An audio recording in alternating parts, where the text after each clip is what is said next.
హిందూ ధర్మం ప్రేక్షకులకు నమస్కారం. వారాహి నవరాత్రులు ప్రత్యేక కార్యక్రమానికి స్వాగతం. ఆషాఢ మాసంలోని వారాహి నవరాత్రులు ఎందుకు జరుపుకుంటారు, వారాహి అమ్మను ఎలా కొలవాలి మొదలగు అంశాల గురించి మాట్లాడడానికి మనతో లైవ్లో సిద్ధంగా ఉన్నారు ప్రముఖ ఆస్ట్రాలజర్ మరియు ఆధ్యాత్మికవేత్త శ్రీమతి లతా జంధ్యాల గారు, అలాగే ఐకాస్ అధ్యాపకులు శ్రీమతి ఉమా కళ్యాణి గారు. వారిద్దరితో మాట్లాడి మరిన్ని విషయాలు తెలుసుకుందాం. నమస్కారం అండి. నమస్కారం. ఉమా కళ్యాణి గారు, వారాహి నవరాత్రులు ఎప్పటి నుంచి ప్రారంభమయ్యాయండి? దేవీ నవరాత్రులు ఎప్పుడు నుంచి ప్రారంభమయ్యాయంటే ఏం సమాధానం ఉంటుందో మన దగ్గర. ఇది కూడా అంతే. ఎప్పటి నుంచో అమ్మవారి నవరాత్రులు ఆశ్వయుజ మాసంలో మనం చేస్తాం కదా, అలాగే వారాహి నవరాత్రులు, శ్యామలా నవరాత్రులు కూడా ఉన్నాయండి. బట్ ఈ రెండు వచ్చేవరకల్లా శ్యామలా నవరాత్రులు, వారాహి నవరాత్రులు అనేవి గుప్త నవరాత్రులుగా అంటే గుహ్య నవరాత్రులుగా చెప్తారు. అందుకని కొంతమందికే పరిమితం అయిపోయేవి ఇదివరకు. ఎక్కువగా అది అంత ప్రాచుర్యంలోకి రాలేదు. బట్ కొన్ని ఏళ్ల నుంచి అందరూ దాని విలువ తెలుసుకోవడం వలన ప్రతి నవరాత్రులు చేయడం అనేది మొదలుపెట్టారు. ఈ వారాహి నవరాత్రులు చేయడము అనేది ఆశ్వయుజ మాసంలో ఎలా అయితే మనం చేసి మనము జ్ఞానం కావచ్చు, మనం అనుకున్నది కావచ్చు, మనం భౌతిక సుఖాలు కావచ్చు, ఏదైనా ఎలా సంపాదించగలుగుతామో ఇవి కూడా అంత గొప్పవండి. వారాహి అమ్మవారు అనంటే దండనాయిక, లలితా అమ్మవారికి దండనాయిక, సైన్యాధ్యక్షురాలుగా చెప్తాము. సో ఆమె లలితా అమ్మవారికే యుద్ధంలో సహాయంగా ఉంది అంటే మనము మామూలు మనుషులం, మనకెంత సహాయంగా ఉండాలి.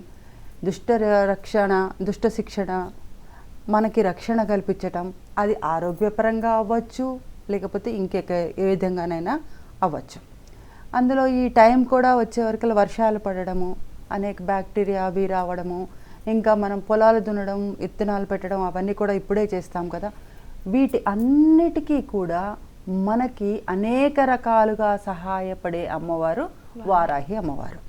సో ఆషాఢ మాసంలో అమావాస్య వెళ్ళిపోయాక అంటే రేపటి నుంచి ప్రత్యేకంగా అమ్మవారిని పూజలు చేస్తూ ఉంటారు. ఇందులో కూడా రకరకాలుగా ఉంటాయి. శాంతంగా చేసేవి ఉంటాయి, ఉగ్రంగా చేసేవి, మంత్రసిద్ధి తీసుకునే వాళ్ళు ఉంటారు. బట్ ఎన్ని తీసుకున్నా కూడా మనము మామూలు మనుషులుగా ఉన్నప్పుడు మామూలుగా మనకి ఏమి కావాలి, మన మనసు ప్రశాంతంగా ఉండాలి, మన ఇంట్లో మంచిగా ఉండాలి, మనం చేసుకునే ఉద్యోగం బాగుండాలి, వీటి గురించి మనం చెయ్యాలి. కాబట్టి ఎంత సాత్వికంగా అమ్మవారిని మనం పూజించగలిగితే అంత గొప్పగా ఉంటుంది. అండ్ ఇందులో మనకి లలితా సహస్రనామంలోనే ఈమె గురించి చెప్పబడింది. విశుక్ర ప్రాణహరణ వారాహి వీర్యనందిత కామేశ్వర ముఖాలోక శ్రీ కల్పిత శ్రీ గణేశ్వర ఓం వారాహ్యై నమః ఓం పంచమ్యై నమః అంటారు. పంచమ్యై నమః అని ఎందుకంటారంటే సప్తమాతృకలలో ఈమె పంచమ స్థానంలో ఉంటుంది కాబట్టి. సో అప్పటి నుంచి ఇప్పటి నుంచి అని కాకుండా ఇది ఎప్పటి నుంచో ఉంది. బట్ ప్రాచుర్యం అనేది ఇక పోను పోను ఎక్కువ అవుతోంది. ఇది కూడా మనకి మంచిదే అండి.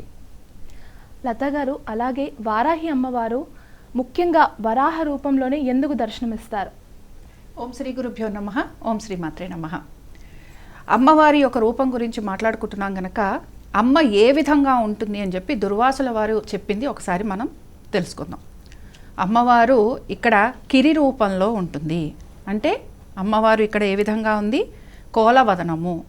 కాబట్టి ఏంటి, అమ్మవారి రూపాన్ని మనం తలుచుకుంటున్నప్పుడు ఎప్పుడూ కూడా, ఇప్పుడు వరాహ రూపంలో ఎందుకు ఉంటుంది, లేకపోతే వారాహిగా ఎందుకు ఆ అమ్మవారిని మనం పూజిస్తున్నాము అని అనుకునే ముందు ఒకసారి అమ్మవారి రూపాన్ని తలుచుకుంటూ గనక మనం దీని గురించి తెలుసుకుంటే మన మనసులో ఉన్న సంకోచాలు అనేకం మనకి తొలగిపోతాయి. అందుకని అమ్మవారిని ఒకసారి మనం చూస్తున్నప్పుడు ఏం కనపడుతుంది? అమ్మవారు కోలవదనంతో కనపడుతుంది. అలాగే రెండోదేంటి, అమ్మవారి కళ్ళు ఏ విధంగా ఉన్నాయి? పద్మాల్లాగా ఉన్నాయి. మూడో విషయం ఏమిటి? అమ్మవారి రంగు బంగారపు రంగులో ఉందన్నమాట. అలాగే అమ్మవారు ఎర్రని వస్త్రాన్ని ధరించింది. దీంతో పాటు అమ్మవారు అష్టభుజాలు కలిగి ఉన్నది. ఇందులో ఏమంటున్నారు? అష్టభుజాలలో అమ్మవారు చక్రము అలాగే శంఖము ధరించింది. దీంతో పాటు ఇక్కడ మనకి హలము అలాగే దీంతో పాటు ముసలము ధరించింది. అలాగే అభయముద్ర, వరదముద్ర. మరి ఇలా ధరించిన అమ్మవారి గురించి మనం మాట్లాడుకుంటున్నాం గనక అసలు అమ్మవారు ఎందుకు మనం అమ్మవారిని కీర్తిస్తున్నాం, లేకపోతే వారాహి రూపంలో ఎందుకు కొలుస్తున్నాము? దీనికి సంబంధించి ఒక చిన్న కథ ఉంది. హిరణ్యాక్షుడు అనే ఒక రాక్షసుడు ఏం చేశాడంటే అమ్మవారి గురించి తపస్సు చేశాడు. సరే, వారాహి అమ్మవారు ప్రత్యక్షమయ్యింది. అయిన తర్వాత హిరణ్యాక్షుడు ఒక కోరిక కోరాడు. ఏమని కోరాడు? నాకు నీ ద్వారా కానీ, అంటే పురుషుల ద్వారా కానీ స్త్రీల ద్వారా కానీ మరణం ఉండకూడదు, అలాగే నేను చాలా పరాక్రమంతుడుగా ఉండాలి, నన్ను ఎవరూ కూడా ఓడించకూడదు, ఇలాగా ఆయన వరం కోరుకోవటం అనేది జరిగింది. సరే, అమ్మవారు ఏం చేసిందంటే దీనిలో అమ్మవారు వరం ప్రసాదించింది. కానీ ఒక మాట చెప్పింది. ఏంటంటే అమేయ పరాక్రమం విషయంలో నీకు ఇబ్బంది ఉండదు, కానీ పుట్టిన వాళ్ళందరూ గిట్టక తప్పదు. కాబట్టి ఏంటి, పుట్టిన వాళ్ళందరూ గిట్టక తప్పదు గనక మరణం అనేది తప్పదు అన్నప్పుడు ఆ రాక్షసుడు ఇంకా తెలివిగా ఏమన్నాడంటే, అమ్మ నీ చేతుల్లో నాకు మరణం ఉండకూడదు అని చెప్పి కోరుకున్నాడు. ఈ విధంగా ఆ తర్వాత జరిగిన ఆయన చాలా పనులు చేసినప్పుడు మనకి విష్ణుమూర్తి వరాహ అవతారంలో వచ్చి భూమిని రక్షించడం అనేది కనపడుతుంది. అయితే ఆ స్వామివారి అవతారంలో శక్తి రూపంగా ఉన్నది ఎవరు అని అంటే మనకి వారాహిదేవే. అందుకని భూమిని ఉద్ధరించడానికి వచ్చింది, భూమిని పోషించడానికి వచ్చింది, లేదా భూమిని కాపాడడానికి వచ్చింది. ఏ రూపంలో వచ్చింది? వరాహస్వామి రూపంలో. కానీ వరాహస్వామి రూపంలో ఆయనలో క్రియా రూపంలో, అంటే ఒక యాక్షన్ అంటాం కదా, ఇంగ్లీష్లో ఒక యాక్షన్ అంటాం, అంటే స్వామివారిని ఉత్తేజపరచటంలో, ఆ రూపంలో శక్తి రూపంలో, అంటే పవర్ఫుల్ అంటాం, పవర్ అంటాం. కాబట్టి శక్తి రూపంలో అమ్మవారు ఆయనలో ఉంటూ ఆ రాక్షసుడిని హతమార్చడానికి ప్రేరేపించింది. అందుకని ఏంటంటే వరాహ రూపము అనేది మనకి విష్ణు రూపంగా మనం భావిస్తూ ఉంటే, శాక్తేయంలో మనము వారాహీదేవిగా అమ్మవారిని ఆరాధిస్తూ ఉంటాం. అలాగే చాలా ఉన్నాయి, మనకి నరసింహస్వామిని ఆరాధిస్తాం కదా, అలాగే ఇక్కడ ప్రత్యంగిరాదేవిని కూడా శాక్తేయంలో ఆరాధిస్తూ ఉంటాం. ఇలాగ అనేక రూపాలుగా, బ్రహ్మ అనంటే బ్రాహ్మిణి, ఇలాగనమాట. కాబట్టి ప్రతి చోట కూడా అమ్మవారిని శాక్తేయ రూపంలో కూడా వివిధ నామాలతోటి పూజించటం అనేది మనకి కనపడుతూ ఉంటుంది. కాబట్టి భూమిని ఉద్ధరించటం అంటే కాపాడటం, లేదా పోషించటం, లేకపోతే భూమి భారాన్ని భరించటం. అలాగే భూమికి కావాల్సింది ఏంటి? సస్యశ్యామలంగా ఉండటం. అందుకని ఏంటంటే వీటికి సంబంధించి, భూమికి సంబంధించి ఆవిడ రక్షిస్తూ ఉంటుంది. అందుకని ఏంటంటే వారాహీదేవిని ఒక రకంగా వరాహ రూపంలో విష్ణుమూర్తిగా పూజించినప్పుడు, శాక్తేయ రూపంలో అమ్మవారిని వారాహిగా మనం ఆరాధిస్తూ ఉంటాం. అలాగే ఉమ్మగారు, ఆషాఢ మాసంలో వారాహి నవరాత్రులకున్న ప్రత్యేకత ఏంటి? వాటి గురించి తెలియచేయండి. ఆషాఢ మాసంలోనే చేయడానికి ఇప్పుడు మేడం గారు చెప్పినట్టు చేతిలో హలము అవన్నీ ఉంటాయన్న. ఇది వర్షాలు పడే టైం అండ్ విత్తనాలు చల్లే టైం. భూమిని దున్నుతారు, భూమిని దున్ని విత్తనాలు వేస్తారు. ఆ విత్తనాలకు వేసిన తర్వాత మనం వర్షం కోసం ఎదురు చూస్తుంటాము. దున్నడం అనేది సరిగ్గా ఉండాలి. వారాహి పూజని ఇంట్లో చేయడమే కాదు, మనము ఎవరికైతే పొలాలు అవి ఉంటాయో అక్కడ తీసుకెళ్ళి ఒక చిన్న విగ్రహం లాగానో లేకపోతే ఒక ఫోటోనో పెట్టుకొని అక్కడ పూజ చేసుకొని పొలం దున్నుకొని ప్రతిరోజు అమ్మవారికి ఏదో చిన్న పూజ చేసుకుంటూ వాళ్ళు పొలం పనులు చేసుకుంటూ ఉండడం వలన పొలాలు బాగా పండుతాయి. ఓకే, దానికి కావాల్సిన నీటి సదుపాయం కూడా ప్రకృతి ద్వారా అమ్మవారు ఇవ్వగలుగుతారు. ఇంకొకటి ఏంటి, ఈ టైంలో, ఈ వర్షాలు పడే టైంలో కొంచెం మనకు కూడా కొద్దిగా అనారోగ్యం అలాంటివి వస్తూ ఉంటాయి. వాటిని కూడా నివారించగల శక్తి ఈమెకుంది. అంటే మనకు పూర్తి ప్రొటెక్షన్ ఇస్తుంది కదా. ఇందాకే చెప్పుకున్నాం కదా ఆమె దండనాయక అని. సో ఆమె అన్ని రకాలుగా మనకి రక్షణ అనేది కల్పించగలుగుతుంది. ఇంకా ఈమె గురించి మనకు చెప్పాలంటే అంధకాసురుడు, రక్తబీజుడు, సంబనిశుంభులు, వీడి రాక్షసులని సంహరించడంలో కూడా ఆమె పాత్ర ఉంది. అంటే మామూలుగా ఉన్న మన మనుషులు లాంటి వాళ్ళకి ఎంతో రక్షణ ఆమె నుంచి ఉంటుంది కదా. ఇంకా ఈమె గురించి చెప్పాలంటే దేవి భాగవతంలో ఉంది, మార్కండేయ పురాణంలో ఉంది, వరాహ పురాణంలో ఉంది. సో అన్నిట్లో మనం ఎక్కడ చూసుకున్నా కూడా, ఏ పురాణంలో చూసుకున్నా, ఏ రకంగా ఈమె చరిత్ర మొత్తం మనము చదువుకోగలిగినా ప్రతి దాంట్లో కూడా రక్షణ కల్పించడమే ఆమె చేసిన పని. అంటే ఇక్కడ మనకి మా ప్రకృతి నుంచి మనని రక్షిస్తుంది, మన పొలాలవి పంచిగా పండి పంట చేతికి రావడానికి ఆమె మనకి సహాయపడుతుంది. సో అందుకని ప్రత్యేకంగా ఆషాఢ మాసంలో చేయడానికి అదే మనం కరెక్ట్గా చెప్పుకోవాలంటే. మిగతావన్నీ నవరాత్రులు వచ్చేవరకు ఏ నవరాత్రులు ఏ ఋతువుల్లో ఏ మాసంలో వస్తే ఆ రకమైన ఫలితాలని ఆ అమ్మవార్లు ఇవ్వగలరు.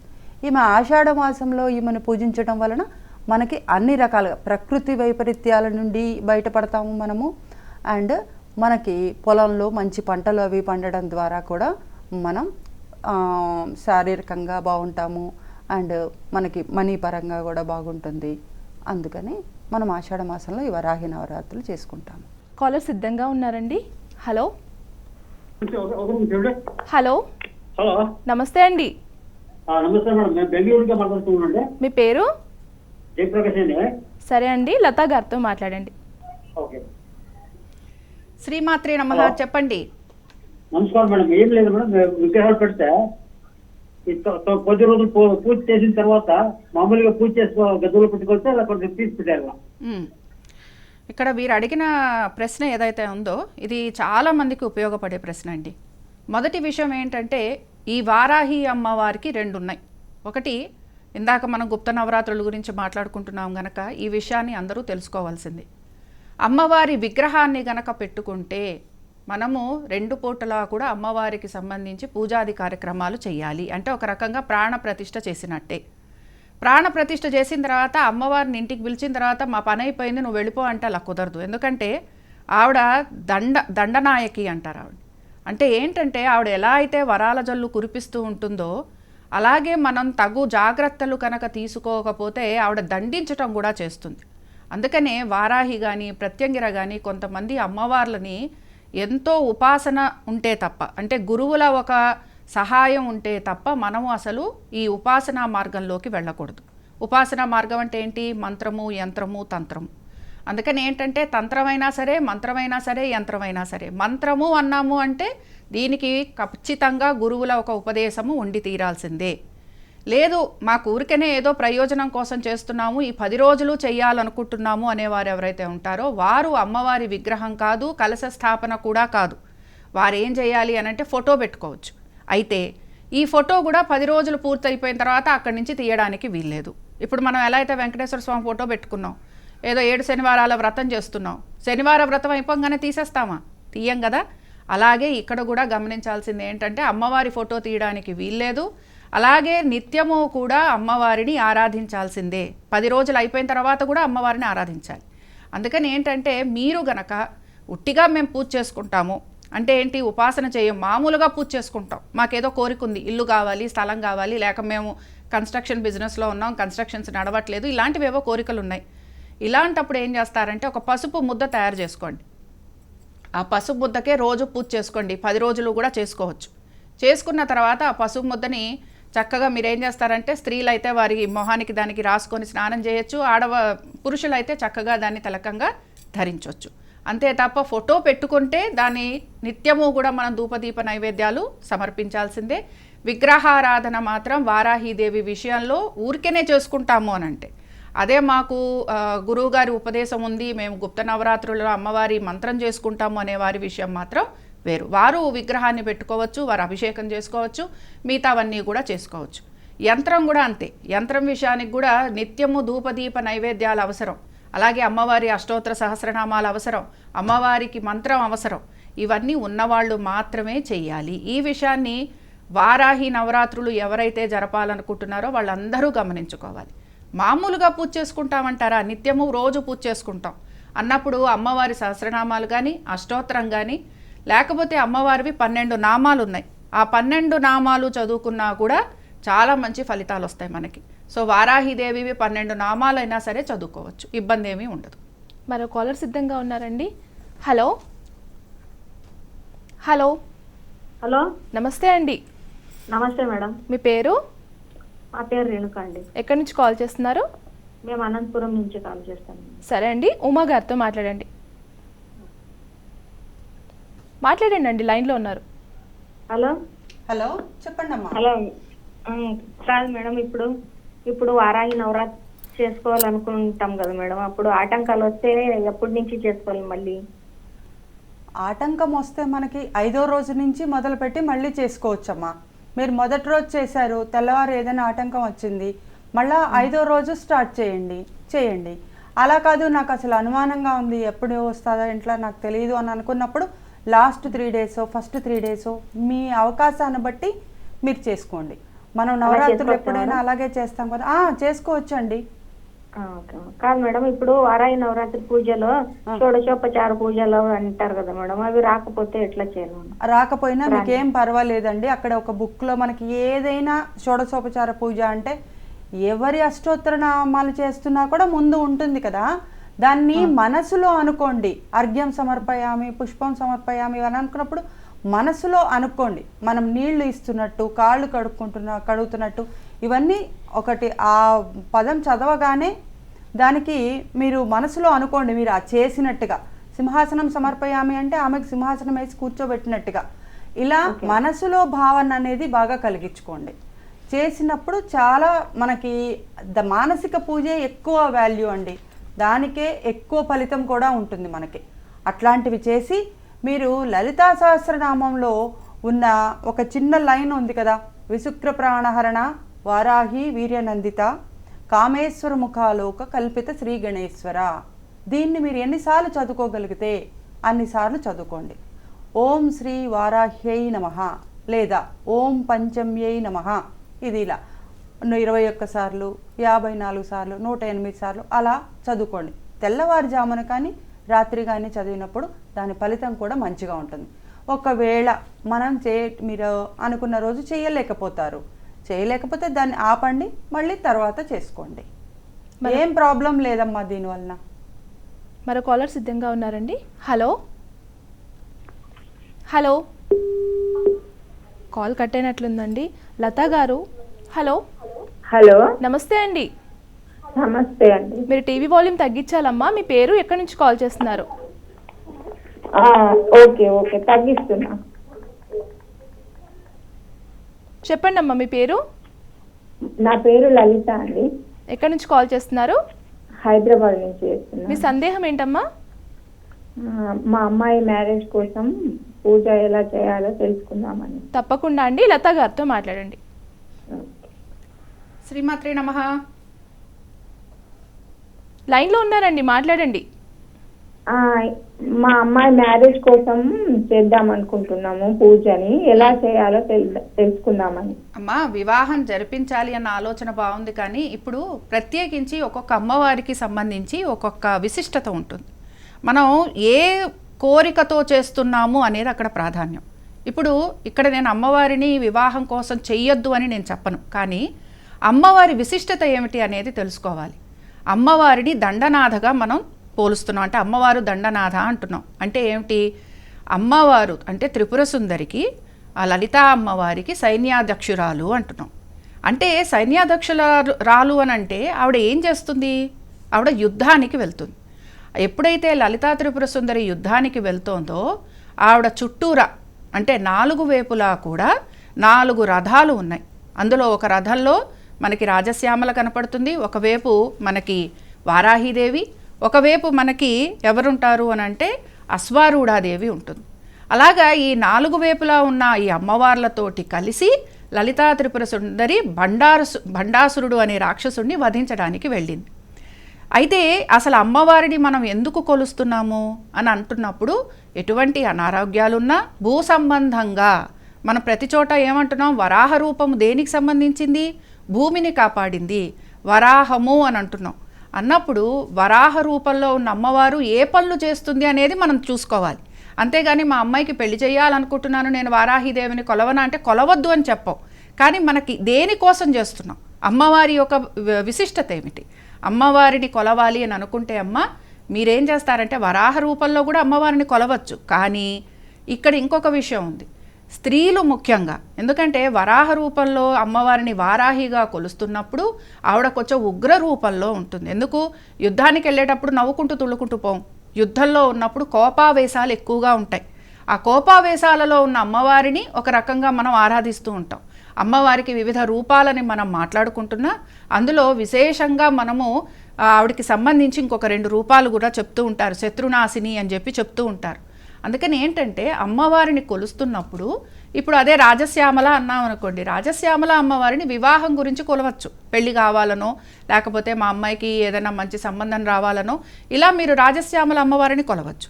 అలాగే ఏవైనా గొడవలు ఉన్నాయంటారా, గొడవలు తీరటం కోసం ఇంకొక విధంగా ఇంకొక అమ్మవారిని ఆరాధించవచ్చు. ఈ టైంలో మీరు చక్కగా ఈ నవరాత్రులలో అమ్మవారికి మీ అమ్మాయికి గనక మీరు వివాహం చెయ్యాలి అనుకుంటే లలితా సహస్రనామాలు చదువుకోవచ్చు. లలితా సహస్రనామాలు పొద్దున సాయంత్రం 2 పూట్లా చదవచ్చు. వరాహ రూపంలో ఉన్న వారాహీదేవినే కొలవాలి అన్న రూల్ లేదు. వారాహీదేవికి పూజా విధానం అంతా కూడా రాత్రి వేళ ఉంటుంది. అంటే ఏమిటి, ఆల్మోస్ట్ 8 o'clock 9 o'clock అక్కడి నుంచి మొదలు పెడతారు. మొదలుపెట్టి ఇది కూడా ఎవరైతే గురువుల ద్వారా ఉపదేశం తీసుకుంటారో వాళ్ళు. ఇప్పుడు అదే మనమే చెయ్యాలనుకోండి, మనం 6 గంటలకి దీపం పెట్టేసి ఉపవాసం ఉన్నామని చెప్పి ఉండలేక ఏదో తూతూ మంత్రం చేస్తాం. అందుకనే అమ్మవారిని ఆరాధించటంలో ఆడవారికి చాలా నియమ నిబంధనలు పెట్టారు. ఇంట్లో వారు ఒప్పుకోకపోతే చెయ్యకూడదు, ఇబ్బందులు వచ్చాయా చెయ్యకూడదు. అమ్మాయి వివాహం కోసం నేను చేస్తాను అంటే మీరు బాగా పద్ధతులు పాటించాలి, బ్రహ్మచర్యం పాటించాలి. నాన్ వెజ్ వండకూడదు, తినకూడదు, మీ అమ్మాయి తినకూడదు, మీరు తినకూడదు, బయటికి వెళ్ళకూడదు. నవరాత్రులలో ఇంట్లో అంటే మనం ఒక సంకల్పం చెప్పుకుంటాం కదా, కాబట్టి సంకల్పం చెప్పుకున్నప్పుడు నవరాత్రులలో నేను అమ్మవారి ఆరాధన చేస్తాను అని అనుకున్నప్పుడు మనము పొలిమేర్లు దాటకూడదు. ఇది చాలా గుర్తుపెట్టుకోవాల్సిన విషయం. అందుకనే చాలామంది ఇలాగ సంకల్పాలు చెప్పుకున్నప్పుడు ఎక్కడికి వెళ్ళరు, బయట తినకూడదు, ఇలాంటివి అనేక ఉన్నాయి. అందుకని ఏంటంటేనమ్మా, మీరు మీ అమ్మాయికి వివాహం చేయాలి అని అనుకుంటే వారాహీదేవిని ఈ విధంగా కాకుండా చక్కగా అందులోనే వారాహి, ఇప్పుడు కిరిచక్రరథారూఢ దండనాథ పురస్కృత, అందులో అమ్మవారి నామం ఎలానో మనకు వస్తూ ఉంటుంది. లలితా సహస్రనామాల్లో మీకు ఈ నామం వస్తుంది. కాబట్టి ఏంటంటే చక్కగా అమ్మవారిని తలుచుకున్నట్టు ఉంటుంది, లలిత చదివినట్టు ఉంటుంది. లలితలో ఏంటి మనకి అనంటే ఎటువంటి తప్పులు, అంటే తప్పులు చదవాలని కాదు, తప్పులు చేస్తామని కాదు, కానీ తప్పులు ఎక్కడన్నా దొర్లినా అమ్మవారు నవ్వుతూ నా బిడ్డే కదా అని వదిలేస్తుంది. కానీ ఇలాంటి మన వారాహిదేవి కానీ ప్రత్యంగిర కానీ కొన్ని దశమహావిద్యలలో కొన్ని రూపాలను కానీ మనం కొలిచేటప్పుడు చాలా జాగ్రత్తగా కొలవాలి. తప్పు ఎక్కడైనా జరిగిందా మన్ని పట్టి కుదిపేస్తుంది. అందుకని లలితా సహస్రనామాలు చదవండి, చక్కగా మీ అమ్మాయికి మీరు వివాహం చేస్తారు. అలాగే మరో కాలర్ సిద్ధంగా ఉన్నారండి. హలో, హలో, నమస్తే అండి. నమస్తే మేడం. మీ పేరు? నా పేరు చంద్ర అండి, తణుకు నుంచి. సరే అండి, మీ సందేహం ఏంటి? అదేండి మామూలుగా నమస్తే అండి, లత గారా అండి? ఉమా గారితో మాట్లాడండి. ఉమ్మగారు నమస్తే మేడం. నమస్తే అండి. అదేండి మామూలుగా ఫోటో లక్ష్మీదేవి వెంకటేశ్వర స్వామి అలవేలు మంగళమ్మలాగా మామూలుగా పెట్టుకొస్తాయండి పూజలో. ఎవరిని? వారాహి అమ్మవారి ఫోటోనండి? అవునండి, పెట్టుకోండి, గోదావరి గట్టు పెట్టుకున్నాడు. పెట్టుకోండి. చిన్న ఫోటో ఒకటి పెట్టుకొని, చిన్న కార్డు సైజ్ ఫొటోస్ ఉంటాయి కదా, అవి కావాలంటే అవి పెట్టుకోండి. పెట్టుకున్నప్పుడు ఈ 9 రోజులు చేసిన తర్వాత మొత్తం అయిపోయిన తర్వాత మళ్ళీ తీసి పక్కకు లోపల పడేయకుండా అది అలాగే ఉండనివ్వండి. ఒక చిన్న ఇప్పుడు 12 నామాలు ఉన్నాయి, 12 నామాలు ఉన్నాయి, కానీ అవి చదవడానికి 1 నిమిషం కూడా పట్టదు కదా. దీన్ని ఇంతటితో వదిలేయకుండా ఆ ఫోటో ఉంది కాబట్టి మీరు ఒక పుష్పం పెట్టడము, ఒక అందరితో పాటు నైవేద్యము చూపించటము, ఇవి కూడా చేయండి. అంటే రోజు పెట్టం కదండి పూజ, ఏ శుక్రవారం చేసినప్పుడైనా చెయ్యొచ్చండి, రోజు చెయ్యాలా? రోజు చేస్తే మంచిదండి. అట్లాంటప్పుడు ఏం చేస్తారంటే మీరు మనసులో ఆ రూపాన్ని పెట్టుకోండి. మనసులో రూపం ఉంటుంది కదా, లేదా మన ఫోన్ మీద పెట్టండి, పైన స్క్రీన్ మీద పెట్టుకొని చూసుకుంటూ మీరు మనసులో ఏమనుకుంటున్నారో అది ఏం చదవదలుచుకున్నారో చదవండి.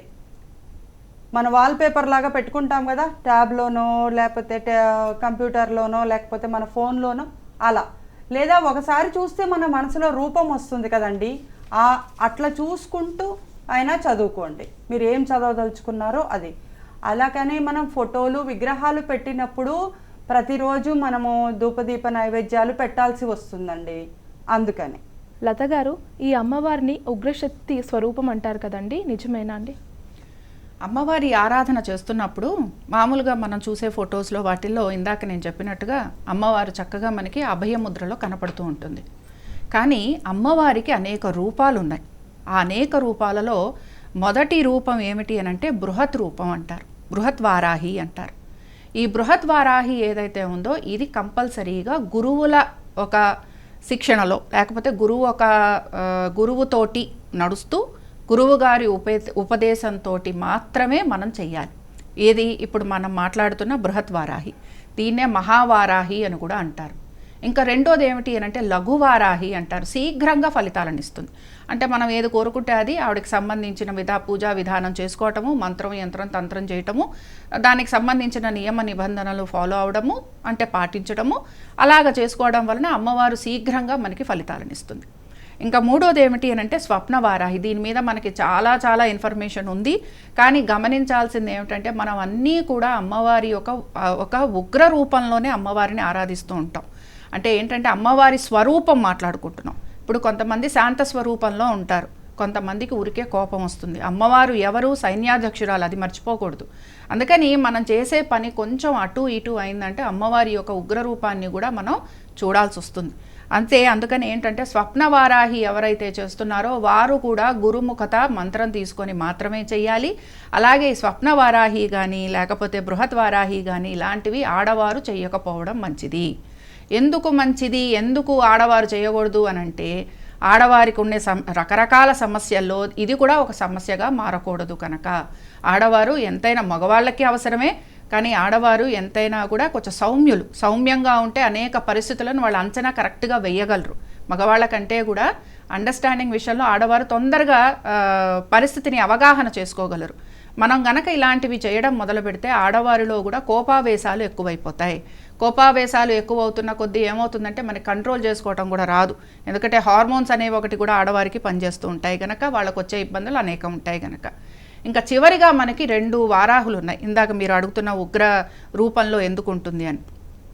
వాటిల్లో ఒకటి ఏంటంటే కిరాత వారాహి, రెండోది ఏమిటి అని అంటే ధూమ్ర వారాహి. కిరాత వారాహి, ధూమ్ర వారాహి ఈ 2 విద్యలు లేకపోతే ఈ 2 కూడా అమ్మవారి యొక్క ఉగ్ర రూపాన్ని మనకి తలపిస్తూ ఉంటాయి. ఈ 2 కూడా శత్రువులని వినాశనం చేసే రూపాలన్నమాట. అయితే ఈ 2 రూపాలని కూడా మనము చెయ్యకపోవడం అత్యంతం మంచిదన్నమాట. ఎందుకంటే మనము చాలామంది అనుకుంటాం శత్రువులండి అని. మనకున్న శత్రువులు చాలా తక్కువ మంది ఉంటారు. అంటే మన కళ్ళతో చూస్తున్నప్పుడు మనకి వాళ్ళెవరో మన అన్నారనో వీళ్ళెవరో చేశారనో మనకి చాలామంది శత్రువులు అయిపోతూ ఉంటారు. రోజుకో 2 శత్రువులు తయారవుతారు. అంటే మనం చూసే విధి విధానాన్ని బట్టి ఉంటుంది. మంచి మనసుతో చూస్తే ఎవరూ శత్రువులు గారు, లేకపోతే ఏమవుతుందంటే ఎవరో ఒకరు శత్రువులు అయిపోతారు. ఈ శత్రువులందరినీ దండించు అని చెప్పి అమ్మవారిని ప్రేరేపించడం మొదలు పెడితే ఇహ మనం ఆ శక్తిని ఆపలేము. అది చివరికి ఏమవుతుందంటే మన కుటుంబాలలోనే మనకి ఇబ్బందిని కలిగిస్తూ ఉంటుంది. అందుకని అమ్మవారిని ఉగ్రశక్తిగా ఎప్పుడూ కూడా మనం ఆరాధించకూడదు. అమ్మవారిని ఎప్పుడూ సౌమ్యంగా లక్ష్మీ వారాహిగా ఆరాధించాలి. లక్ష్మీ వారాహిగా అంటే ఏమిటి అని అంటే ఇందాకే మనం చెప్పుకున్నాం. అమ్మవారి ఆయుధాలలో మనకు ఉన్నదేమిటి? ఒకటి నాగలి, రెండోదేమిటి మనం దంచేది.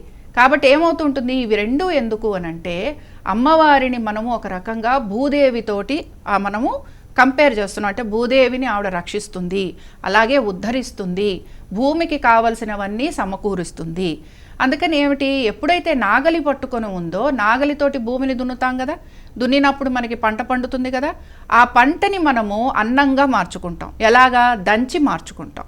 అలాగే ఇంద్రియ శక్తులని మనకి కంట్రోల్ చేస్తుంది, మనసుని కంట్రోల్ చేస్తుంది.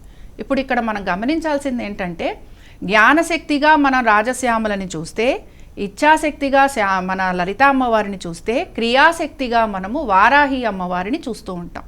క్రియ అంటే ఒక రకంగా యాక్షన్, పని అని అనుకుందాం. అంటే ఏంటంటే మనం చేసే ప్రతి పనిలోనూ కూడా మంచి చెడు అనేవి మనము డిసైడ్ చేసుకోవాలి. ఆ మంచి చెడు అనే తారతమ్యం మనం తెలుసుకోవాలి. మంచి చెడు అనే తారతమ్యం ఎలా తెలుస్తుంది? మన మనసు దేనికి ప్రలోభం చెందకూడదు. మనసుని ఎవరు అధీనంలో ఉంచుకుంటారు అంటే వారాహిదేవి అధీనంలో ఉంటుంది. అందుకని ఏంటంటే వారాహిదేవిని గనక మనం కొలిచామనుకోండి, అప్పుడు మన మనసు మన అధీనంలో ఉంటుంది. మన మనసు ఎప్పుడైతే అధీనంలో ఉంటుందో అప్పుడు మనం ఆగ్రహానికి కోపానికి వశలం కాము. ఆగ్రహానికి కోపానికి ఎప్పుడైతే మనం వశలం కామో అప్పుడు ఆటోమేటిక్గా మనము ఇలాంటి రూపాలు, ఇలాంటి అవతారాల వైపు వెళ్ళం.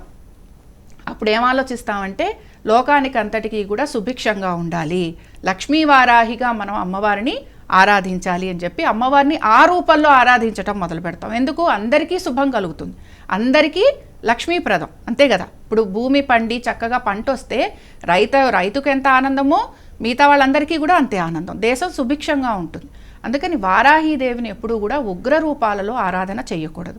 ఉగ్ర రూపంలో ఇది వరకు రాజులు ఆరాధన చేసేవారు. దీనికి కారణం ఏమిటి అనంటే రాజులు ఆ కాలంలో యుద్ధాలు చేయాలి, శత్రువులు లేకుండా ఉండాలి. అందుకని రాజులు ఆ ఉగ్ర రూపంలో ఉన్న కిరాత వారాహిని, ధూమ్ర వారాహిని ఆరాధించేవారు. మనము కిరాత వారాహి, ధూమ్ర వారాహి కాకుండా లక్ష్మీ వారాహిని అంటే అమ్మవారిని వారాహీదేవిని ఒక రకంగా వరాహ స్వరూపంలో విష్ణుమూర్తిగా, వారాహిగా లక్ష్మీదేవిగా కూడా మనం అనుకోవచ్చు. ఆరాధిస్తున్నాం గనక లక్ష్మీ స్వరూపంగా వారాహీదేవిని మనం కొలుస్తున్నాం గనక అమ్మవారిని లక్ష్మీ వారాహిగా మనం ఆరాధన చేయొచ్చు. ఇలా చేయటం వలన ఇబ్బందులు ఏవి కూడా ఉండవు. అలాగే ఉమాగారు, వారణాసిలో వారాహి ఆలయానికి ఉన్న ప్రత్యేకత ఏంటండి? మనకి ప్రతి గ్రామంలో కూడా ఒక గ్రామదేవత ఉంటారండి. గ్రామదేవత అంటేనే ఆ గ్రామాన్ని కాపాడుతుంది అమ్మ అని అర్థం. ఈవెన్ మనకు హైదరాబాద్లో కూడా ప్రతి కాలనీలో ఒక గ్రామదేవతగా ఉంటారు కదా. గ్రామదేవతని మనం ఆషాఢ మాసంలో ప్రత్యేకంగా పూజలు చేస్తాం. మనం హైదరాబాద్లో అయితే బోనాలు కూడా చేస్తాము. అలాగే వారణాసిలో కూడా ఆ మొత్తం ఆ కాశీ అంతటినీ కూడా రక్షించే అమ్మవారు ఆమె వారాహి అమ్మవారు. ఆమెట రాత్రి 9-10 దాటిన తర్వాత ఆమె మొత్తం అన్ని వీధులు తిరిగి తెల్లవారులు అందరికీ రక్షణగా ఉండి ఆమె తెల్లవారుజామునే మళ్ళీ దేవాలయంలోకి ప్రవేశిస్తుంది కాబట్టి ఆ తెల్లవారుజామున వెళ్ళినప్పుడు మాత్రమే ఆమె దర్శనాన్ని కల్పిస్తారు. అది కూడా మనం లోపలికి వెళ్ళడానికి వాళ్ళు అనుమతించరు. 2 రంధ్రాల్లాగా కనపడుతూ ఉంటాయి, కన్నాల్లాగా. ఒక దాంట్లో నుంచి చూస్తే ఆమె ఫేసు, ఒక దాంట్లో నుంచి చూస్తే కాళ్ళు వరకే కనపడతాయి. అంటే ఆ ప్రాంతం మొత్తానికి ఆమె రక్షించే దేవత. ఇంకొకటి కూడా ఇందులో చెప్పడానికి ఉంది. ఎలా అంటే రాహుగ్రహం వలన బాధపడే వాళ్ళు కూడా వరాహ అవతారాన్ని పూజించటం మంచిది.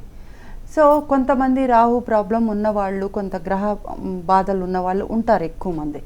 వాళ్ళు కూడా ఇప్పుడు ఈ టైంలో ఈ 11 రోజులు సొంతంగా వాళ్ళేది మంత్రాలు, తంత్రాలు, బీజ మంత్రాలు పఠించకుండా ఎక్కడైనా వారాహి అమ్మవారి పూజ జరుగుతుంటే అక్కడికి వెళ్ళడం. ముఖ్యంగా ఒరిస్సాలో చౌరాసి అనే దగ్గర, చెన్నైలో తంజావూరులో ఉంది, మళ్ళీ చెన్నైలో మైలాపూర్లో కూడా ఉంది. అలా కొన్ని ప్రాంతాలలో అమ్మవారిది విగ్రహాలు, పూజలు ఈ 9 రోజులు చాలా మంచిగా జరుగుతాయి. మన దేశంలో చాలా చోట్ల ఉందండి. ఇప్పుడు హైదరాబాద్లో కూడా చాలా చోట్ల చేస్తున్నారు. మనంతటా మనము అలా చెయ్యకుండా ఎవరైనా ఒక పూజ చేస్తున్నప్పుడు ఆ నవరాత్రులు పాటిస్తున్నప్పుడు అక్కడికి వెళ్ళడం, కూర్చోవడం, ఆ నామాలు వినడం అలాంటివి చేసినప్పుడు మనకి రాహుగ్రహ పరిహారము అవుతుంది. గ్రామ దేవత కోసం మనం ఎలాగైతే బోనాలు సమర్పించుకుంటున్నామో అలాగే వారాహి అమ్మవారు కూడా గ్రామ దేవతగా తలుచుకొని మనం ఆ రకంగాను పూజ చేయడం. వారణాసిలో మనం వెళ్ళిన ప్రతిసారి, కాశీలో విశ్వేశ్వరుడు కోసం ఎలాగైతే వెళ్తామో వెళ్ళిన ప్రతిసారి ఈ అమ్మవారిని కూడా దర్శించుకొని వస్తే మనకెప్పుడు కూడా రక్షణ అనేది ఉంటుంది. మరిన్ని విషయాలు తెలుసుకునే ముందు కాలర్ సిద్ధంగా ఉన్నారండి. హలో, నమస్తే అండి. నమస్కారం. మీ పేరు? మా పేరు శ్రావణి. ఎక్కడి నుంచి కాల్ చేస్తున్నారు? మేము గూడూరు నుంచి కాల్ చేస్తున్నాం. సరే అండి, మీ సందేహం ఏంటో లతా గారికి తెలియచేయండి. మేడం, మా ఆయనకి ఆరోగ్యం బాగాలేదు మేడం, చాలా సీరియస్ గా ఉంది. దానికోసం మేము వారాహి దేవిని పూజ చేద్దాం అనుకుంటున్నాము. ఇంతకు ముందు కూడా ఎప్పుడు చేయలేదమ్మా. ఇప్పుడు మీరు పసుపు ముద్ద పెట్టుకొని చేసుకోవాలన్నారు కదా, అది రోజు మార్చుకోవాలా, ఒక్కరోజు పెడితే చాలా ఉంటుంది? ఇక్కడ మనము మీ వారి ఆరోగ్యం గురించి ఇక్కడ ఒక విషయం ఏంటంటేనమ్మా, వారాహి అమ్మవారి ఆరాధనలో ఆరోగ్యం బాగుండకపోతే కూడా చేస్తాం. ఇందులో ముఖ్యంగా శనికి కానీ, కుజుడికి కానీ, రాహు సంబంధంగా కానీ గ్రహాలు ఇప్పుడు ఆరోగ్యం బాగుండకపోతే సాధారణంగా జాతకాల్లో ఈ గ్రహాల ఒక ప్రభావం కొంచెం కనపడుతూ ఉంటుంది. అందుకని ఏంటంటే వీటికి సంబంధించి మీరు వారాహి అమ్మవారి ఆరాధన చేయొచ్చు. అయితే ఇప్పుడు మీకు ఆల్రెడీ ఇంట్లో పరిస్థితి ఏంటి అని అంటే వారికి ఆల్రెడీ కొంచెం హెల్త్ ప్రాబ్లమ్స్ ఉన్నాయి. మనం ఎక్కువ కాన్సన్ట్రేట్ చేసి అమ్మవారి మీదే దృష్టి ధ్యానం నిలిపి చేసేంతగా మనసు ఉండదు. ఎంత మనసుని కేంద్రీకరించండి, మనసులో అమ్మవారి రూపాన్ని నిలుపుకోండి అని మనం చెప్తున్నా మానవుల పరిస్థితి ఎలా ఉంటుందంటే చిన్న చిన్న విషయాలకి, లేకపోతే ఇప్పుడు ఎవరికైనా ఆరోగ్యం బాగాలేదు అన్నప్పుడు వారి వైపే మన మనసు ఎక్కువగా ఆలోచన చేస్తూ ఉంటుంది. అందుకని నేనేం చెప్తానంటేనమ్మా, పసుపు ముద్దను ఒకటి తయారు చేసుకొని మీరు 9 రోజులు కూడా వేరేగా అంటే ఇవాళ మొదలు పెట్టారు, రేపు మొదలు పెడతారు, ఆ రోజు నెక్స్ట్ డే ఏం చేస్తారంటే కొత్త పసుపు ముద్ద తయారు చేసి పెట్టుకోండి. దీన్ని మీరు చక్కగా మీ ఒంటికి రాసుకోవచ్చు. స్నానం చేసే ముందర రాసుకొని స్నానం చేయండి. అయితే చాలా పెద్ద పెద్ద పసుపు ముద్దలు మనం అలా చేయక్కర్లేదు, చిన్న చిన్నవి చాలు, చాలా పెద్దగా అక్కర్లేదమ్మా. చిన్న పసుపు ముద్ద చేయండి, తమలపాకులో పెట్టండి. అలాగే ఈ పసుపు ముద్ద ఎందుకు అంటున్నామంటే తర్వాత క్రమంలో, అంటే ఈ 10 రోజులు పూజ చేసిన తర్వాత ఏం చెయ్యాలి? ఇప్పుడు పట్టాలు చాలామంది పూజలో పెట్టి 10 రోజుల తర్వాత మేము పూజ చేయట్లేదు కదా అని తీసేస్తారు. సో పట్టం పట్టినా కూడా అక్కడ అమ్మవారు ఉన్నట్టే. ఒక రకంగా మనం భావన చేసే కదా అక్కడ పూజ చేసాం. ఇప్పుడు అక్కడ అమ్మవారు ఉన్నట్టుగా అనుకునేగా అష్టోత్తరం శతనామం చేసాం. ఇందాక నేను చెప్పింది అదే. ఇప్పుడు వెంకటేశ్వర స్వామివారి ఫోటో తెచ్చి పెట్టుకున్నాం, తర్వాత ఏదో వ్రతం ఏదో చేసాం, చేసిన తర్వాత స్వామివారి ఫోటో తీసి పక్కన పెడతామా? పెట్టం కదా. నాకు ఇష్టం అని చెప్పి మనం తీసుకొచ్చి పక్కన పెట్టుకుంటాం, మన దేవతారు మందిరంలో పెట్టుకుంటాం. ఇది కూడా అంతే. అందుకని ఏంటంటే అమ్మవారి పటం అనేది నేను పెట్టుకోనండి, కానీ నేను రోజు చేసుకుంటాను అనేవారు ఏంటంటే నిత్యము మీ ఇంట్లో ధూపదీప నైవేద్యాలు ఖచ్చితంగా ఉండాలి. అంటే రోజు దీపం పెట్టాలి, రోజు ధూపం. అమ్మవారికి ధూపం చాలా ఇష్టం, అందుకని రోజు ధూపం పెట్టాలి. అయితే గమనించాల్సింది ఏమిటి? ఈ పూజలన్నీ కూడా రాత్రి పూజలు. పొద్దున పూట తెల్లవారుజామునే సూర్యుడు ఇంకా రాకముందరే మీరు ఈ పూజ చేసేసుకోవాలి. ఇప్పుడు నేను ఇందాక చెప్తున్నది అదే. అందుకని మీరు ఏం చేస్తారంటేనమ్మా, వారాహి అమ్మవారి 12 నామాలు ఉన్నాయి. ఈ నామాలు చదువుకోండి. ఈ నామాలు రోజు దీపం పెట్టేసి మీరు పసుపు చేసుకోవడము పెట్టడం వీటి జోలికి కూడా పోవద్దు. ఎందుకంటే ఇంట్లో మనిషికి అనారోగ్యంగా ఉంటే ఇవన్నీ చేయటం కుదరదు. చెప్పుకోవడం చాలా ఈజీ, ఏముంది ఓ పసుపు ముద్ద పెట్టేసాం, ఇన్ని ఎర్ర అక్షింతలు వేసాం, 4 పువ్వులు వేసాం అని. మంత్రం చదవటం రావాలి, లేదా స్తోత్రం చదవటం రావాలి. ఈ లోపల పిల్లలు ఉంటారు, ఇంకోటి ఉంటుంది. స్త్రీలకి అందుకనే ఇది ప్రత్యేకించి స్త్రీలని వద్దు అని చెప్పిన కారణం కూడా అదే. అనేక బరువు బాధ్యతలు ఉంటాయి. అందుకని మీరేం చేస్తారంటే 12 నామాలు చదవండి. ఒక్కొక్క నామానికి మీకు అక్కడ మందార పువ్వు దొరికితే మందారం, లేకపోతే ఎర్రగన్నేరు దొరికితే ఎర్రగన్నేరు. ఇవి 2 లేవు అంటే ఎర్రటి అక్షింతలతోటి ఆ పసుపు ముద్దకే పూజ చేయండి. ఇది కూడా నా వల్ల కాదు అంటారా? చక్కగా అమ్మవారి, లక్ష్మీ అమ్మవారి ఫోటో ఉంటుంది ఇంట్లో అందరి ఇళ్లలోనూ. ఆ అమ్మవారి ఫోటో చూసుకుంటూ ఈ 12 నామాలు చదవండి. ఇందాకే చెప్పుకున్నాం కదా, లక్ష్మీ వారాహి అన్నాం. అమ్మవారు వారాహి రూపం, లక్ష్మీదేవిది కూడా అని ఒక భావన. అందుకని ఏంటంటే మనము ఈ భావనలో ఉండాలి. మీరు ఈ పని చేయండి అమ్మా. మళ్ళీ మనం ప్రతిసారి ఒక పసుపు ఇది చేసి అమ్మవారిని చేసి ఆ తర్వాత దాన్ని వాడుకోలేక పక్కన పెట్టేసి అదంతా అది ఇంకా మనకి చెడు చేస్తుంది తప్ప మంచి చేయదు. కొంచెం సమయానుకూలంగా తగిన విధంగా ఆలోచించి చేయండి. అలాగే ఉమ్మగారు, వారాహిదేవి ఎన్నో అద్భుతమైన సిద్ధుల్ని ఇస్తుందంటారు కదా, అలాగే మంత్రసిద్ధులు ఈమెను ఆరాధిస్తారండి? సిద్ధులు వాళ్ళ ఉపాసన తీసుకుంటారండి. వాళ్ళ గురువుల దగ్గర నుంచి వాళ్ళ మంత్రసిద్ధి పొందుతారు. మంత్రం తీసుకొని దానికి ఉపాసన చేస్తారు.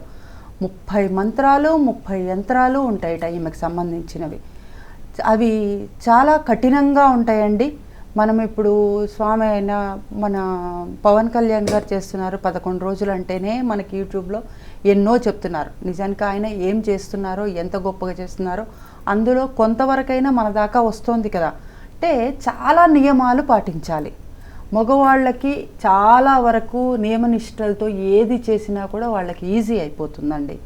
మన దగ్గరికి వచ్చినప్పుడు మనకి 60 ఏళ్ళు దాటిపోయి 55 ఏళ్ళు దాటిపోయి అన్నీ ప్రాబ్లమ్స్ అన్నీ తీరిపోయి బాధ్యతలు తీరినప్పుడు ఏమైనా అంతవరకు చేయగలమేమో. మనసు కూడా నిశ్చలంగా ఉండాలి మనకి. సో మన వల్ల కాదు కాబట్టి మంత్రసిద్ధి చేసేవాళ్ళు దీనికి ఎటువంటివన్నా ప్రత్యంగిరా చేసేవాళ్ళు ఎలా ఉన్నారు, అట్లాగే అమ్మవారి దశమహావిద్యలు చేసేవాళ్ళు ఉన్నారండి. దేవాలయాలు కట్టించారు, తెనాలిలో అక్కడ ఉన్నాయి కదా. ఇవన్నీ ఎట్లా ఉంటాయంటే మంత్రసిద్ధి పొందుతారు వాళ్ళు. మంత్రం ఒక గురువు దగ్గర తీసుకుంటారు, చాలా నియమనిష్టలతో ఉంటారు. దాని ఒక ఆసనం వేరే ఉంటుంది, దానికి చేసే ముద్రలు వేరే ఉంటాయి. ఆ రకంగా చేసుకొని ఆ సిద్ధి పొందుతారు వాళ్ళు. అప్పుడు అలాంటి వాళ్ళు మంచి అయినా చెడైనా ఏదైనా వాళ్ళు చేయగలుగుతారు. అది సామాన్యుల వల్ల కాదు. బట్ మీరు చెప్పినవన్నీ మాత్రం నిజమే. అవి కాలర్ సిద్ధంగా ఉన్నారండి. హలో హలో హలో అండి. నమస్తే అండి, మీ పేరు? నా పేరు వెంకటేశ్వరరావు అండి. ఎక్కడి నుంచి కాల్ చేస్తున్నారు? ఖమ్మం నుంచి మాట్లాడుతానండి. సరే అండి, ఉమా గారితో మాట్లాడండి. నా పేరు వెంకటేశ్వరరావు అండి. మీరు టీవీ చూస్తూ మాట్లాడుతున్నారండి వెంకటేశ్వరరావు గారు. మీ సందేహం ఏంటో చెప్పండి. ఈ వారాహి అమ్మవారిని 108 సార్లు చదువుకోవాలి మేము. ఆ, మీకు శ్లోకం చెప్తారామని. లలితా సహస్రనామంలో ఏదైతే ఉందండి 2 లైన్లు, విశుక్ర ప్రాణహరణ వారాహి వీర్యనందిత కామేశ్వర ముఖాలోక కల్పిత శ్రీ గణేశ్వర, ఇది 108 సార్లు చదువుకోండి మీకు చదువుకోవాలి అనిపిస్తే. అది కాదు అంటే ఓం శ్రీ వారాహ్యై నమః లేదా ఓం పంచమ్యై నమః, వీటిలో ఏవైనా చదువుకోండి మీ ఓపికను బట్టి. సరే అండి, లత గారు వారాహిదేవిని ఆరాధించే విధి విధానాల గురించి తెలియచేయండి. విధి విధానాలు తెలుసుకునే ముందర ఇందాక నుంచి మనం మాట్లాడుకుంటున్న విషయాలను ఒకసారి మనం గమనించాలి. ముఖ్యంగా అమ్మవారు దండనాయకి కాబట్టి ఏంటంటే అమ్మవారికి ఆగ్రహము, కొంచెం ఆగ్రహవేశాలు ఎక్కువగా ఉంటాయి. మరి విధి విధానాలు ఏమిటి అని అంటే, చాలామంది కలశం పెట్టుకోండి లేకపోతే ఇంకొకటి పెట్టుకోండి అంటున్నారు. కలశము లేకపోతే ఏదైనా సరే నేను పెట్టుకోవాలి, కలశం పెట్టుకోండి అని అనుకుంటారు చాలామంది. పూజలు చేసే ముందర కలశాలు పెట్టుకుంటారు. ఫస్ట్ ఆఫ్ ఆల్ మనం అర్థం చేసుకోవాల్సింది ఏంటంటే, కలశారాధనకి కూడా బ్రహ్మగారు వచ్చి మన చేత కలశం ప్రతిష్టాపన చేయించాలి. మనం ఇష్టం వచ్చినట్టు 4 ఆకులు పెట్టి చేసుకోవడం కాదు. రెండో విషయం ఏమిటి అనంటే, మనకి గురోపదేశం లేకుండా కలశ స్థాపన చెయ్యకూడదు. మనం ఎవరం కూడా మంత్రం లేదు, మనకి గురువుగారు లేరు, ఇష్టం వచ్చినట్టు ఏదో యూట్యూబ్లో 4 మంత్రాలు చూసి కలశం పెట్టేసుకొని నేను చేసేసుకుంటానంటే మంచి జరగబోయి చెడు ఎదురవుతుంది. అందుకని కలశాలు పెట్టుకుంటాము అన్న మాట తీసేసేయండి. ఎవరికైతే వారాహి మంత్రం ఉంటుందో వారికి మనం అసలు చెప్పక్కర్లా. ఎవరైతే ఉపాసనా మార్గంలో ఉంటారో వారికి విధి విధానాలు తెలుసు, వారు అది ఫాలో అయిపోతారు. గుప్తంగా ఉంటారు, ఎక్కడ 4 అసలు వాళ్ళు చేస్తున్నట్టుగా కూడా మనకు కనిపించదు, వినిపించదు. రెండో విషయం ఏమిటి అని అంటే, చాలామంది ఇందాక కూడా మన అడిగింది పటం పెట్టుకోవచ్చా? పటం పెట్టుకోవచ్చు, కానీ 10 రోజులు పూర్తి అయిపోయిన తర్వాత పటాన్ని తీసేయకూడదు, అది పూజా మందిరంలోనే ఉండాలి. అలాగే నిత్యము మీరు ఎలా అయితే పూజాది కార్యక్రమాలు వివిధ దేవతలకి చేస్తారో, దేవీ దేవతలకి, అలాగే ఈ అమ్మవారికి కూడా చెయ్యాలి. అంతేగాని ఇప్పుడు ఇందాక ఒక కాలర్ అడిగారు, శుక్రవారం పెడతాము. కొంతమందికి ఎలా ఉంటుందంటే మంగళవారాలే వాళ్ళ ఇంట్లో దీపం పెడతారు, కొంతమందికి నిత్యము దీపారాధన చేస్తారు, కొంతమంది వారంలో 1-2 సార్లే చేస్తారు, కొంతమంది శుక్రవారాలే చేస్తారు. చేసినప్పుడు శుక్రవారమే చేశారు, ఆ రోజు కూడా ధూపదీప నైవేద్యాలు ఈ అమ్మవారికి కూడా ఉండాలి. అంతేగాని 10 రోజులు పూజ అయిపోయింది కదా ఓకే బై బై అని అమ్మవారి పట్టం తీసి లోపల పెట్టేయకూడదు. అందుకని ఏంటంటే ఇది గమనించండి. లేదండి అసలు మేము ఈ 10 రోజులే చేయాలనుకున్నాం, మాకేదో సంకల్పం ఉంది, మేమేదో మాకు డబ్బు రాలేదు, ఆరోగ్యం బాగాలేదు, మేము లేకపోతే మాకు శత్రువులు ఉన్నారు, లేకపోతే మాకు భూ సమస్యలు ఉన్నాయి, ఇలాగ అనేక సమస్యలు, మనిషి అన్నాక బోల్డ్ సమస్యలు, లేకపోతే ఇందాక రాహుగ్రహ సంబంధంగా ఉన్నాయి, కుజగ్రహ సంబంధంగా ఉన్నాయి, ఇంకా వీటన్నిటితో పాటు మన ఎముకలకి సంబంధించి ప్రాబ్లమ్స్ ఉన్నాయి. ఇలా అనుకుంటున్న వారు, ఈ 10 రోజులు చేద్దాం అనుకుంటున్న వారు అందరూ కూడా మీరు హ్యాపీగా చేయాల్సింది ఏంటంటే లలితా సహస్రనామాలు చదవండి. లలిత ఎన్నిసార్లు చదువుకుంటే అంత మంచిది, మీకు అసలు ఇందులో దోషం ఉండదు. అలాగే మనసు పెట్టి చదివారంటే ఇక్కడ అమ్మవారికి వీళ్ళందరూ కూడా ఈవిడ సైన్యాధ్యక్షురాలే, కానీ అనుగ్రహాన్ని ఇచ్చేది ఎవరు అని అంటే లలితా పరమేశ్వరి. అందుకని ఏంటంటే అమ్మవారిని గనక మనం మెప్పించగలిగితే మనం కోరుకుంటున్న ప్రతిదీ అమ్మవారు మనకి సమకూరుస్తుంది. అందుకని లేదండి మేము ఇదే కార్యక్రమంలో మేము ఇలాగే చేసుకుంటాము అంటే ఇందాక నేను చెప్పినట్టుగా పసుపు ముద్ద పెట్టుకొని చేసుకోవచ్చు. ప్రతిరోజు మార్చుకోండి, ప్రతిరోజు ఆ పసుపు ముద్దని కూడా ఇందాక నేను చెప్పినట్టుగానే మగవారైతే తిలకంగా పెట్టుకోండి, ఆడవారైతే చక్కగా వాళ్ళ మొహానికి రాసుకొని స్నానం చేయండి. అలాగే పువ్వులు అవన్నీ కూడా పెట్టుకోండి, అమ్మవారికి ఇష్టమైన నైవేద్యాలు కూడా చేయండి. కానీ ఒక పూట చేసి ఒక పూట మానేస్తాం, ఆడవాళ్ళం కనుక మాకు ఇబ్బందులు వచ్చాయి, లేకపోతే పిల్లలకి ఎగ్జామ్స్ ఉన్నాయి, లేకపోతే ఇంట్లో ఇంకేదో ఉంది అనుకుంటున్న వారు దయచేసి చెయ్యకండి. చెయ్యకపోవడం వల్ల జరిగే నష్టం ఏమీ లేదు. ఇక్కడ గుప్త నవరాత్రులు అనేది సాధనా మార్గంలో ఉన్నవారికి, ఉపాసనా మార్గంలో ఉన్నవారికి, మీకు ఉపాసన లేదు, మీకు మంత్రాలు లేవు, మీకు యంత్రాలు లేవు అనుకుంటున్న వారు ఇందులోకి రాకపోవడం మంచిది. మరి మేము ఏం చెయ్యాలి అంటారా? లలిత చదవండి అంటున్నాను. లేదంటారా? లేదండి వారాహి నవరాత్రుల్లో వారాహి అమ్మవారినే తలుస్తామంటారా? అష్టోత్తర శతనామాలు ఉన్నాయి కదా అవి చదువుకోండి. లేదంటారా 12 నామాలు చదవండి. అంతకి మించి ఇంకా వేరే విధి విధానాల్లోకి వెళ్ళొద్దు. కాలర్ సిద్ధంగా ఉన్నారండి. హలో హలో నమస్తే అండి. నమస్తే అండి, నా పేరు రమణ. ఎక్కడి నుంచి కాల్ చేస్తున్నారమ్మా? నేను లింగంపల్లి నుంచి అండి. సరే అండి, మీ సందేహం ఏంటో లతా గారికి తెలియచేయండి. ఏమండి, నేను అంత ముందు 2 సార్లు ఊరికే దండం పెట్టుకునేదాన్ని అండి, రాత్రులు కూడా. ఓకే. మా పాప చెప్పిందని చేశాను 2 సార్లు. 2 సార్లు చేశా, కొద్దిగా బాగానే ఉంది. ఇప్పుడు మా బాబు నీళ్ళు తినకపోతే ఒప్పుకోరు, మరి అది చేయకూడదు కదండి. అమ్మా, ఉట్టిగా దండం పెట్టుకున్నారు అని అంటే ఏంటి? ఊరికేనే నామస్మరణ చేశారు, అంతేనా? రమణ గారు, చెప్పండి. మీరు ఊరికే దండం పెట్టుకున్నారంటే ఏంటి? రాత్రి పడుకోబోయే ముందర అమ్మవారి నామస్మరణ చేసి దండం పెట్టుకున్నారు, అంతేనా? ఆ రోజు ఎప్పుడు నేను నిత్యం 2 పూట్ల దీపారాధన చేస్తానండి రోజు. సరే, వారాహి అమ్మవారిని ఒక 2 రోజులు మాత్రం 2 సార్లు మాత్రం మీరు రాత్రి పడుకోబోయే ముందర తలుచుకొని పడుకున్నారు.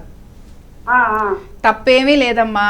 అదే ఇందాక నుంచి మనం చెప్తున్నది. ఇప్పుడు చాలా చోట్లలో ఇంట్లో నీచు లేకపోతే గడవదు, ఇలాంటివి చాలా ఉంటాయి. ఆడవాళ్ళం కదా, చాలా చాలా ఇబ్బందులు ఉంటాయి. మనం బ్రహ్మచర్యం అంటాము, లేకపోతే ఇలాంటివి పిల్లలు అంటాం, ఇలాంటివి చాలా చాలా వస్తాయి. అందుకని ఆడవారికి అసలు పూజాది కార్యక్రమాలలో వాళ్ళని ఊరికనే సహాయం చేయమన్నారు. ఇలాంటివి మనసులో పెట్టుకునే అన్నారు, అంతేగాని ఆడవారు ఎక్కువని కాదు తక్కువని కాదు ఇక్కడ. అందుకని మీరేంటంటేనమ్మా, ఊరికే నామస్మరణ చేయటంలో తప్పు లేదు. నామస్మరణ చేసి చక్కగా మీరేమనుకున్నారు? అమ్మ వారాహి మమ్మల్ని రక్షించు, కాపాడు అనుకొని పడుకున్నారు. తప్పేమీ లేదమ్మా, అంతవరకు ఏమీ లేదు. కానీ మనం పూజా పునస్కారాలు చేస్తున్నాం అంటే నవరాత్రులలో దీక్షలాగా చేసుకుంటున్నాం. దీక్షలాగా చేసినప్పుడు మాత్రం ఇలాగ నీచు తినటం కానీ, లేకపోతే మంచం మీద పడుకోవడం కానీ ఇట్లాంటివి ఏవి కూడా కూడదు. మామూలుగా రోజు నేను పూజ చేసుకుంటాను, రోజు నేను నామస్మరణ చేస్తాను అన్నప్పుడు తప్పేమీ లేదమ్మా. మరి కాలర్ సిద్ధంగా ఉన్నారండి. హలో హలో, నమస్తే అండి. నమస్తే అండి. మీ పేరు? నా పేరు ఓగులండి. ఎక్కడి నుంచి కాల్ చేస్తున్నారు? చీరాలండి మాది. సరే అండి, ఉమా గారితో మాట్లాడండి. ఆ, మీరు టీవీ చూస్తూ మాట్లాడుతున్నారమ్మా, కాల్ కట్ అయిపోతుంది, మాట్లాడాలి. సందేహం ఏంటో చెప్పండి. సందేహం అంటే మా ఇంట్లో వారాహి మాత ఫోటో ఉన్నదమ్మా. అదే 1 సంవత్సరం నుంచి వారాహి మాత ఫోటో ఉన్నది. ఆ ఫోటో నేను రోజు దీపారాయణ చేస్తాను. ప్రత్యేకించి అంటే రోజు పాలు నైవేద్యం పెడతానమ్మా, పాలు పళ్ళు పెడతాను. ఇప్పుడు నవరాత్రులు కదా, నేను అంటే నాకు 55 ఏళ్ళు ఉంటుంది వయసు. నేను మామూలుగా అమ్మవారికి కలశం పెట్టొచ్చా పెట్టకూడదా? కలశం పెడితే అది ప్రత్యేకమైన పూజ కదండి. ఆ 10 రోజులు కలశం పెట్టి మీరు అయితే ఎవరినన్నా పూజారి గారిని పిలవండి, పురోహితుడిని పిలిచి ఆయనని సలహా తీసుకొని ఆయన చేత కలశం పెట్టించి ప్రాణప్రతిష్ఠ చేసుకొని అలా పూజ చేసుకోండి. ఇన్ని రోజుల నుంచి చేస్తున్నారు కదా, ఇప్పుడు ద్వాదశ నామాలో అష్టోత్తరమో చదువుకోండి. 10 రోజులు నైవేద్యం పెడుతున్నా అన్నారు కదా, దానిమ్మ గింజలు లాంటివి, పువ్వులు, లేకపోతే ఏదైనా అమ్మవారికి పరవాన్నము అలాంటివి చేసి నైవేద్యం పెట్టండి. ప్రత్యేకంగా కలశం పెట్టుకొని మళ్ళీ 10 రోజులు ప్రత్యేకంగా చేయడము ఇవన్నీ వద్దులేండి. మీరు ఎంతవరకు చేయగలరో అంతవరకు చేయండి. ఉన్నది కదా అమ్మవారి ఫోటో చేస్తున్నారు, దీనికి ప్రత్యేకంగా చదువుకోవడం అనేది చేయండి. అంటే ప్రత్యేకంగా ఇప్పుడు వారాహి అమ్మవారికి సంబంధించిన స్తోత్రం మీరు ఏం చదవగలుగుతారో తప్పులు లేకుండా, నామాలు ఏం చదవగలుగుతారో, అష్టోత్తరం ఏం చదవగలుగుతారో వాటికి ఎక్కువ ప్రాధాన్యం ఇవ్వండి. కాలర్ సిద్ధంగా ఉన్నారండి. హలో హలో హలో, నమస్తే అండి. మేడం, మేము ఇప్పుడు లైవ్ వీడియో చూస్తాం. మీ పేరు, ఎక్కడి నుంచి కాల్ చేస్తున్నారండి? మాది వరంగల్ మేడం, నా పేరు శ్రీనివాస్. సరే అండి, మీ సందేహం ఏంటో లతా గారికి తెలియచేయండి. చెప్పండి శ్రీనివాస్ గారు. అమ్మ, నా ఇంట్లో ఒకటే రూమ్ ఉన్నది. నాకు ఇద్దరు ఆడపిల్లలు, ఒక అబ్బాయి ఉన్నాడు, మా భార్య ఉన్నది. అయితే ఈ వారాయని అమ్మవారి పటం పెట్టుకొని పూజ చేయొచ్చా చేయరాదా? ఇప్పుడు ఇందాక నుంచి మనం చెప్పుకుంటున్నది అదే, స్త్రీలు ఉన్న చోట ఇలాంటి ఇబ్బందులు వస్తూనే ఉంటాయి. ఇక్కడ మీకు అసలు మామూలుగా నేను పట్టం పెట్టుకొని పూజ చేసుకుంటాను అనే కంటే కూడా ఒకటే రూమ్ ఉన్నప్పుడు ఇందులో శుచి అనేది చాలా ఇంపార్టెంట్. ఏదైనా సరేనమ్మా, ఇవన్నీ కలుపుకోవడానికి ఉండదు.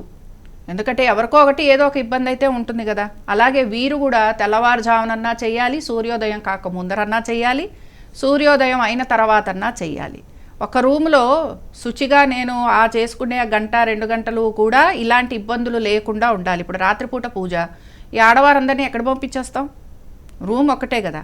అందుకని ఏంటంటేనండి, మీరు ఇలాంటివి ఉన్నప్పుడు, అంటే ఇలాంటి సందర్భాలు ఉన్నప్పుడు చెయ్యాలి అనే పట్టుదలలోకి వెళ్ళకండి. ఇందాక నుంచి మేము చెప్తున్నది అదే, మీకు ఇలాంటి పరిస్థితులు ఎదురవుతున్నప్పుడు అమ్మవారి లలితా సహస్రనామాలే చదవండి. రోజు తలస్నానం చేస్తారు, ఆ 4-5 రోజులు ఇబ్బందులు, ఇప్పుడు ఎవరికో ఒకరికి ఇబ్బంది ఉంటుందిగా. స్త్రీలు ఉన్నారంటే, ఇంట్లో 2 ఆడపిల్లలు, ఆయన భార్య ఉన్నారంటే నెలకి ఎవరికో ఒకరికి ఇబ్బంది ఖచ్చితంగా ఉంటుంది. అందుకని ఏంటంటే, మీరు ఈ వారం రోజులు కూడా ఇబ్బంది లేదు అని అనుకుంటే ఒక రకం, ఇబ్బంది ఉంటుంది అని అనుకుంటే మీరు లలిత చదువుతూ కూర్చోండి చాలు. అందులోనే అమ్మవారి నామాలు ఉన్నాయి, అందులోనే వారాహిదేవి నామాలు ఉన్నాయి. అందుకని మీకు దాని ఫలితం కూడా వస్తుంది. కాదండి నేను ఇంకేదైనా సరే చదువుతానంటారా, అప్పుడు ఆలయంలో కూర్చొని చదవండి. కానీ ఎలా అయినా సరే అది అంతగా మనకి పనికిరాదనే చెప్తాను. ఎందుకంటే ఇంట్లో ఆడవారు ఉన్నప్పుడు ఇబ్బందులు ఖచ్చితంగా ఉంటాయి. ఒకటే రూమ్ అంటున్నారు, కొంచెం శుచిగా ఉండటం అవసరము. మనసు ఎంత శుచిగా అంటే అంటాం, ఇవన్నీ బాహ్యము, ఇదంతా పనికిరాదు, ఆడవారికి నెలసరి ఇబ్బందులు ఉండవా అని. మనం నిజంగా అంత భక్తులమైతే, మన మనసు నిజంగా అంతే మనసు అంత దేనికి లోబడకుండా గనక ఉంటే అప్పుడు మనం చేసేదానికి ఫలితం ఉంటుంది. కానీ మనందరం అంత స్టెప్లో లేం. అందుకని ఇలాంటి వాటిని కొంచెం గమనించుకొనే వెళ్ళండి. నేనైతే మిమ్మల్ని ఆలోచించుకొని చేయమనే చెప్తాను, చేయకపోవడం మరీ మంచిది. లతా జంధ్యాల గారు, ఉమా కళ్యాణ్ గారు చాలా చక్కటి విషయాలు తెలియచేశారండి. మీకు ధన్యవాదాలు. చూశారు కదండి, ఇది ఇవాల్టి వారాహి నవరాత్రులు ప్రత్యేక కార్యక్రమం. చూస్తూనే ఉండండి హిందూ ధర్మం. నమస్కారం.